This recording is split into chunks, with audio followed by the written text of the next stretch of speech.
હરિઓમ નમસ્કાર વિદ્યાર્થી મિત્રો સાર્થક વિદ્યા મંદિરમાં આપ સૌનું હાર્દિક સ્વાગત છે। ધોરણ 8 વિષય ગણિત પ્રકરણ નંબર 2 એક ચલ સુરેખ સમીકરણ કે જેની અંદર એક જ ચલ રહેલો હોય એના આખું સમીકરણ। તો કે સમીકરણ ક્યારે બને? મેં તમને થિયરીમાં સમજાવ્યું હતું કે જ્યારે વચ્ચે બરાબરની નિશાની આવે ત્યારે જ સમીકરણ બને છે। તો સ્વાધ્યાય 2.2 ની અંદર આપણે પહોંચ્યા હતા દાખલા નંબર 5 ઉપર। તો દાખલા નંબર 5 થી આપણે જોઈએ કે પાંચમો દાખલો એવો કીધો છે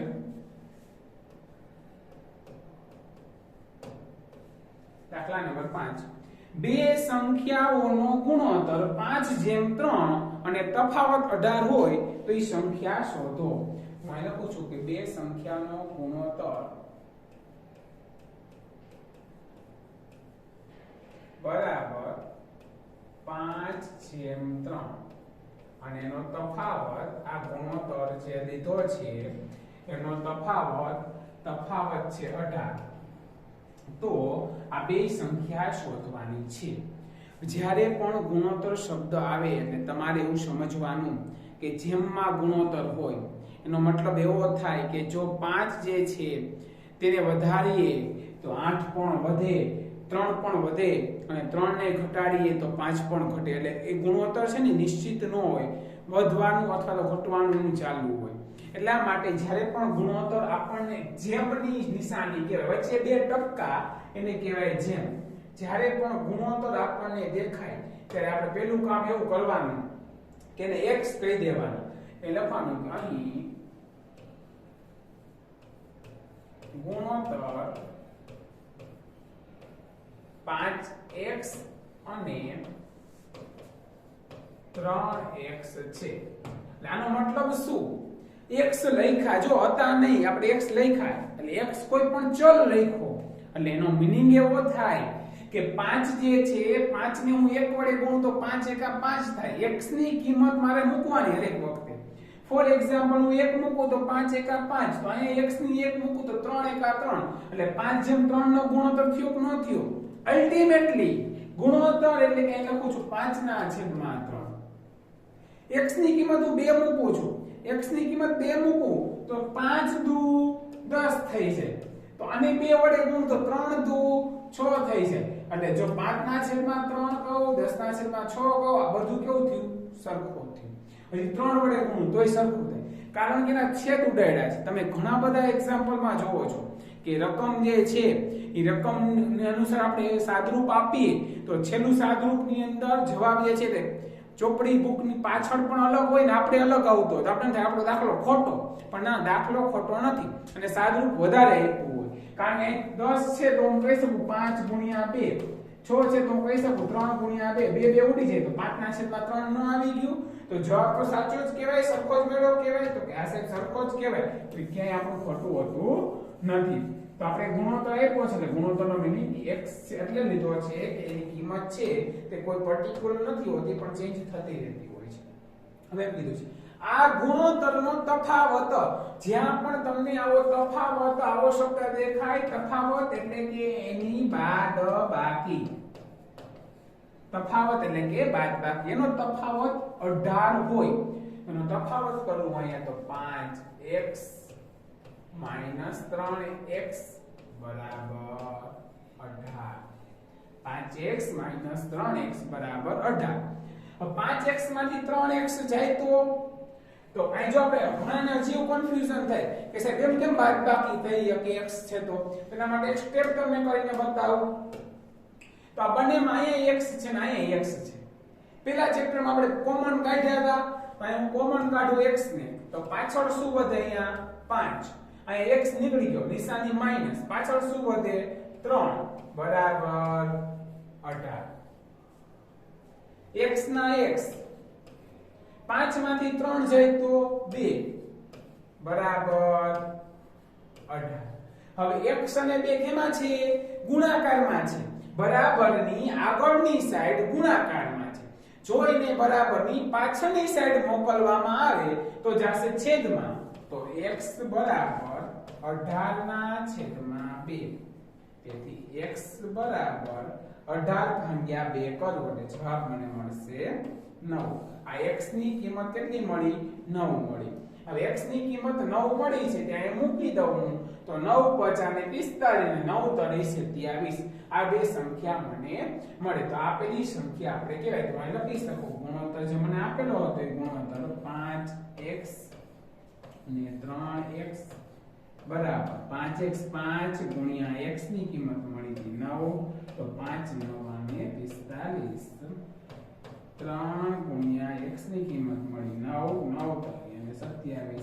પૂરી આ બે સંખ્યા છે 45 અને 27 જે કઈ હતી આપેલી સંખ્યાઓ હતી કે એ બે સંખ્યાનો ગુણોત્તર 5:3 થતો હતો એટલે મીનિંગ શું થશે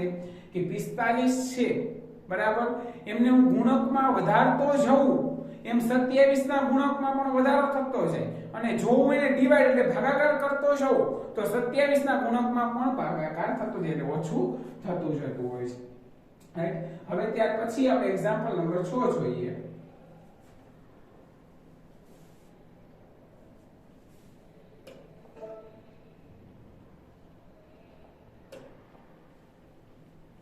હવે એક્ઝામ્પલ નંબર 6 માં જોઈએ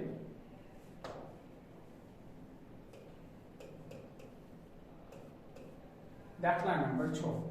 જો ત્રણ ક્રમિક પૂર્ણાંક સંખ્યાઓનો સરવાળો 51 હોય તો તે સંખ્યા શોધો ત્રણ ક્રમિક પૂર્ણાંક સંખ્યા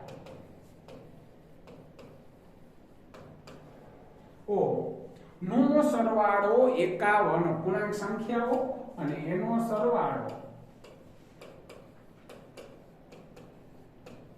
51 હવે સાહેબ પૂર્ણાંક સંખ્યાઓ ક્રમિક શબ્દ એટલે શું એને પહેલા આપણે જોવાનું ક્રમિક એટલે કે ક્રમમાં હોય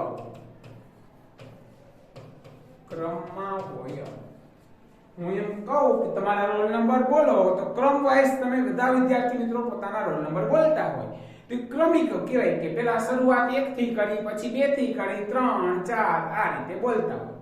તો ત્રણ ક્રમિક સંખ્યા કીધી એટલે હું પહેલા ત્રણ નંબરની વાત કરું ફોર એક્ઝામ્પલ 1 2 અને 3 આ ત્રણ ક્રમિક સંખ્યાઓ છે આને તમે એવી રીતે જોઈ શકો કે સાહેબ આ એક છે તો 1 એટલે 1 એમ નંબર બે ના ભાગ પાડું છું તો 1 + 1 એટલે 2 થશે પછી આના 3 ના ભાગ પાડું તો 2 + 1 એટલે 3 થશે આવું કહી શકું તો ત્રણ ક્રમિક સંખ્યામાં તમે શું કર્યું કે જો દરેક વખતે 1 લીધો ન લીધો હવે હજી ને સરળ ઉદાહરણથી આપણે સમજીએ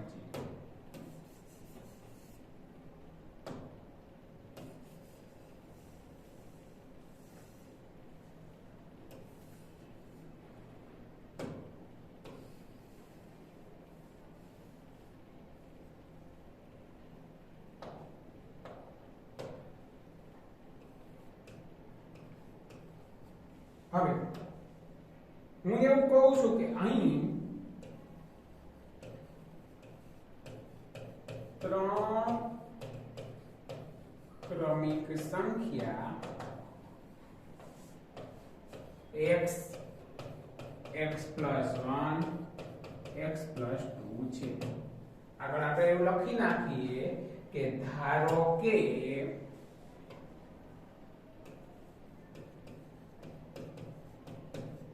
અહીં ત્રણ ક્રમિક સંખ્યા x x + 1 અને x + 2 છે હજી આપણને થોડું કન્ફ્યુઝન થાય છે આ તમે ત્રણ ક્રમિક છે એમ શું કામ કરી શકો તો એ કન્ફ્યુઝન ને સોલ્વ કરવા માટે સરસ મજાનો એક આઈડિયા તમને કહું કે x ની હરેક કિંમત મૂકતા જાઓ હું ફોર એક્ઝામ્પલ તમે કોઈ વિદ્યાર્થી કહે કે x = 0 મૂકું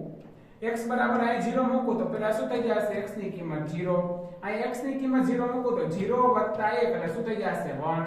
x ની કિંમત અહીં 0 મૂકો તો 0 + 2 એટલે શું થઈ જશે 2 હવે કોઈ x = 50 મૂકો એટલે જો અહીં એવું દેખાય કે 0 1 અને 2 એ ત્રણેય ક્રમિક સંખ્યા છે કે નથી તો કે હા સાહેબ 0 1 અને 2 એ ક્રમિક સંખ્યા છે તેવી જ રીતે x ની કિંમત 50 મૂકો તો પહેલા અહીંયા 50 આવશે x ની જગ્યાએ પછી અહીંયા મૂકો તો 50 + 1 50 માં 1 એડ કરું તો 51 થઈ જશે અહીંયા મૂકું 50 + 2 50 માં 2 એડ કરું તો 52 થઈ જશે 50 51 52 ત્રણે ક્રમમાં આવે કે ન આવે તો કે આવે નહીં તો એટલા માટે જ હું કહી શકું છું કે ત્રણ ક્રમિક સંખ્યા x x + 1 અને x + 2 છે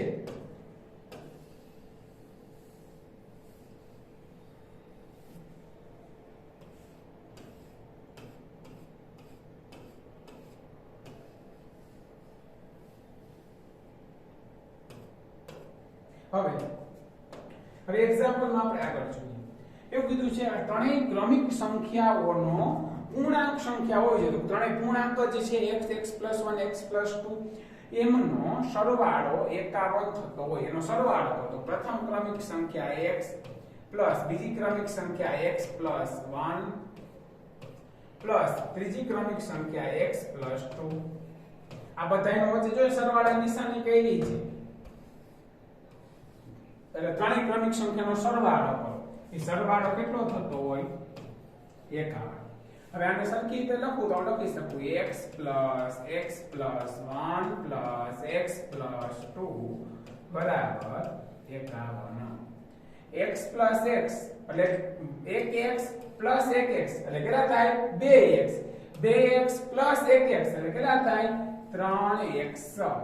પછી પ્લસ હવે જો અપૂર્ણાંકોનો સરવાળો કરી સોરી અપૂર્ણાંકને અચળનો સરવાળો કરી 1 + 2 એટલે કેટલા થઈ જાય 3 બરાબર 51 હવે જોઈએ